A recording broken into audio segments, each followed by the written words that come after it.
Salut les amis, j'espère que vous allez bien. On se retrouve aujourd'hui pour une nouvelle page d'Art Journal. J'ai déniché un vieux carnet qui traînait au fond de mon tiroir.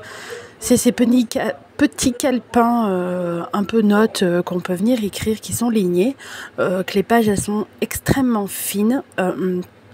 Donc je vous le cache pas, j'avais déjà arraché pas mal de pages sur ce carnet.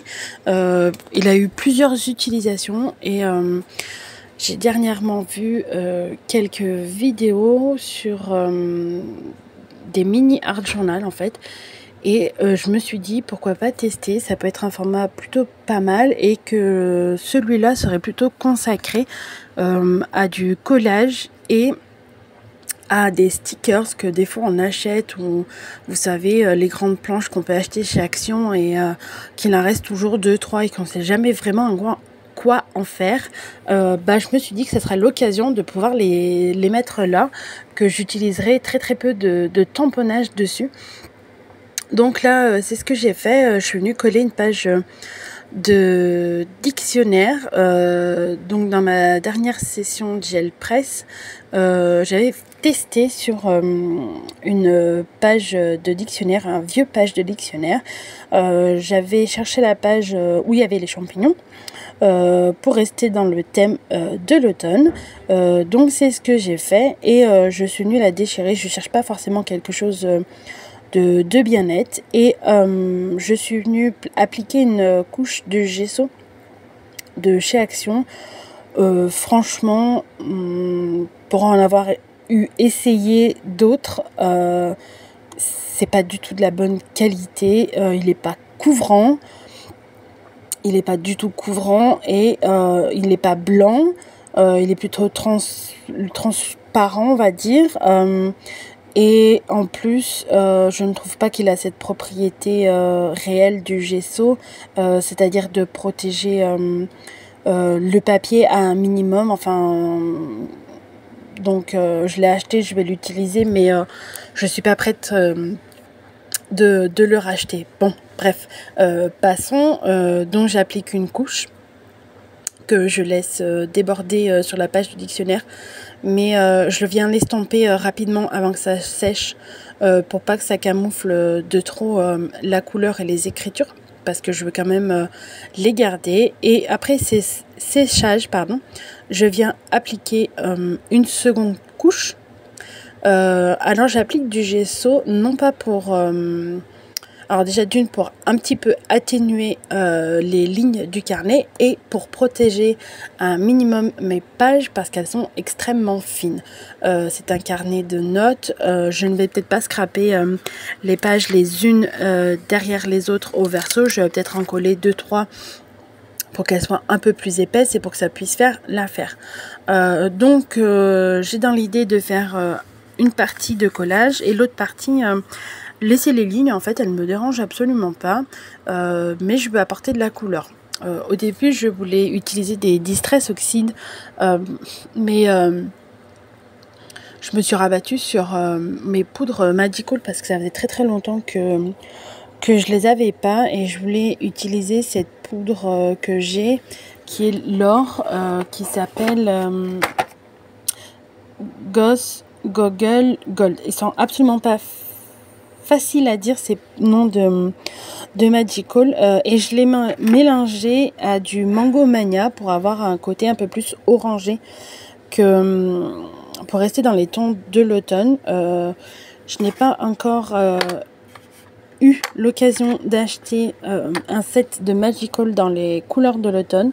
Je pense que je vais bientôt craquer parce que toutes les créations que j'ai faites dernièrement sont très axées sur l'automne et je suis en manque de poudre Magical dans les tons de l'automne. Bon, je trouve qu'avec ces deux couleurs là, vous verrez sur les photos de la fin, je m'en suis pas trop mal sortie.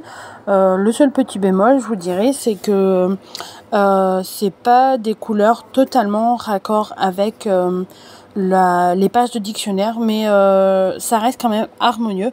Donc là vous avez un rendu très lumineux à la caméra.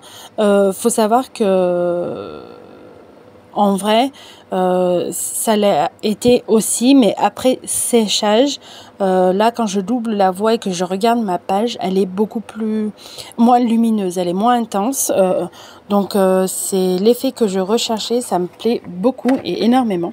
Donc, j'hésite pas à faire plusieurs passages et à éclater les grains. Donc là, j'ai pris un pinceau et je cherche pas à couvrir l'entièreté de ma page.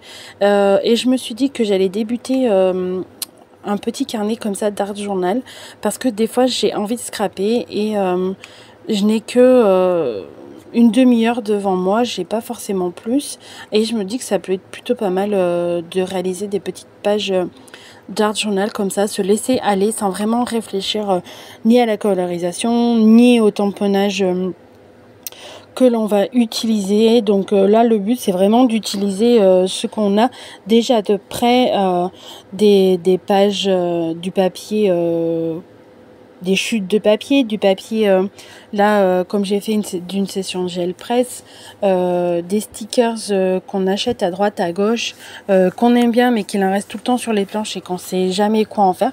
Donc, je me suis dit que c'était plutôt pas mal. Donc là, je continue, j'avance. Je cherche à compléter ma page par parcimonie avec la page de dictionnaire. Je ne veux pas que ça recouvre la totalité. Comme vous voyez, là, je rajoute vraiment un mini bout. Et je trouve que c'était ce mini bout qui manquait à cet endroit-là.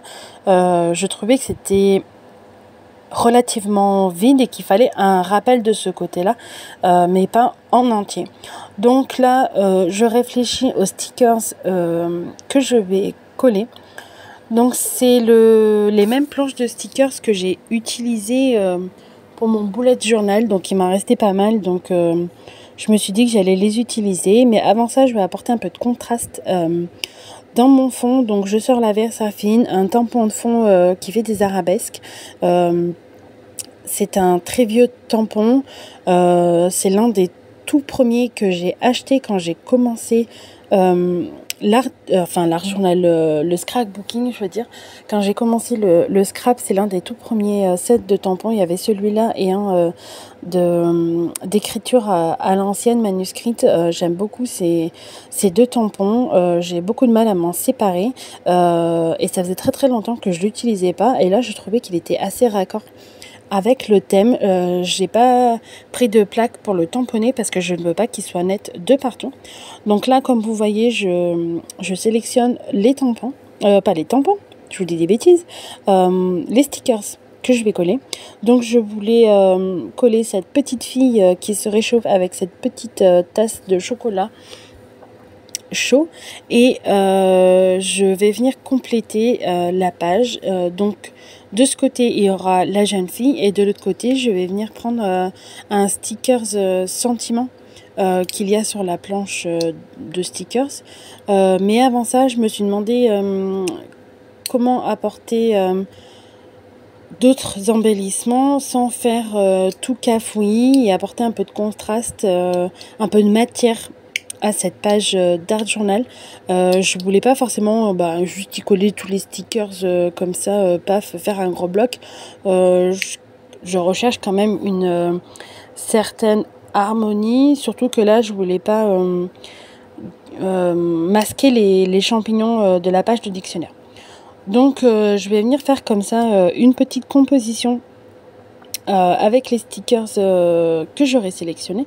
Dites-moi en commentaire si ça vous plaît, l'art journal, quel projet vous préférez travailler. C'est vrai que ça faisait assez longtemps que j'avais délaissé l'art journal comme ça, un peu mix média, un peu patouille. Mais là, dernièrement, j'ai regardé quelques vidéos et ça m'a donné très très envie d'y revenir. Donc je me suis dit plutôt pourquoi pas revenir à de l'art journal un peu patouille comme ça, mais petit format, j'irai un peu plus vite et j'aurai tout autant de plaisir. Donc comme vous voyez, j'avance dans ma composition avec les stickers. J'hésite pas à venir les repositionner, tout ça, sachant que je vais venir les coller avec de la colle forte parce que clairement, ils ne tiennent pas du tout ces stickers. Alors, ils sont très jolis, ils sont, je vous dirais, très robustes parce qu'ils sont assez épais, mais par contre, ils ne tiennent pas.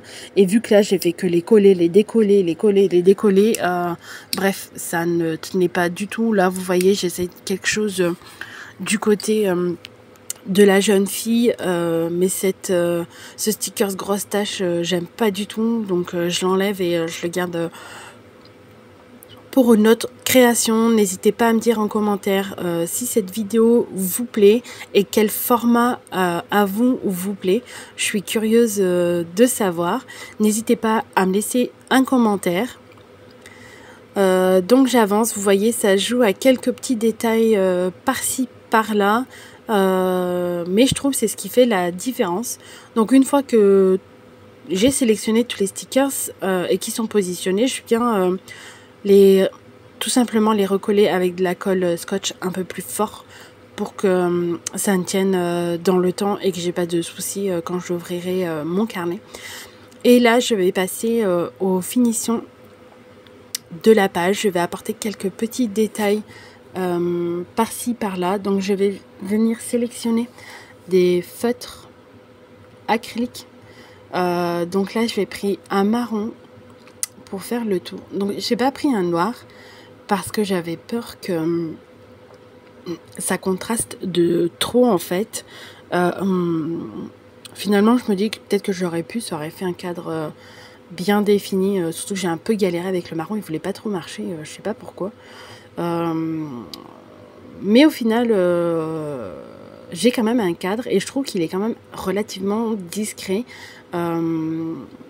Que on le voit, ça apporte une finition à la page. Voilà. Et je fais quelques traits à main levée pour un peu plus de détails. J'adore, je fais tout le temps ça. Je trouve que si je ne les fais pas, il manque quelque chose. Et là, j'ai sélectionné, c'est le feutre doré. Je voulais apporter quelques points de lumière, surtout du côté de la page ou du dictionnaire. Apporter de la luminosité, un peu de contraste, un peu plus de peps de ce côté-là. Donc j'essaye de faire une envolée de petits points, je dirais, par-ci par-là, sans essayer d'en trop en mettre. Et je vais venir contraster avec du noir. Je trouve que la difficulté avec ce genre de décoration, c'est de savoir où s'arrêter et où les placer. On a vite fait de vouloir en mettre de partout. Un peu de toutes les tailles. Mais je trouve qu'il faut apprendre, enfin ça s'apprend, c'est de la pratique, qu'il faut en mettre par parcimonie, par-ci, par-là, et essayer de respecter une ligne. Là, vous voyez, j'ai essayé de respecter la diagonale du bas en gauche, en haut à droite, et essayer de respecter cette ligne-là pour qu'il y ait une certaine harmonie dans tout ça. On arrive sur la fin de la vidéo, j'espère qu'elle vous aura plu. N'hésitez pas à me laisser un commentaire, à partager et à liker. Et je vous dis à bientôt.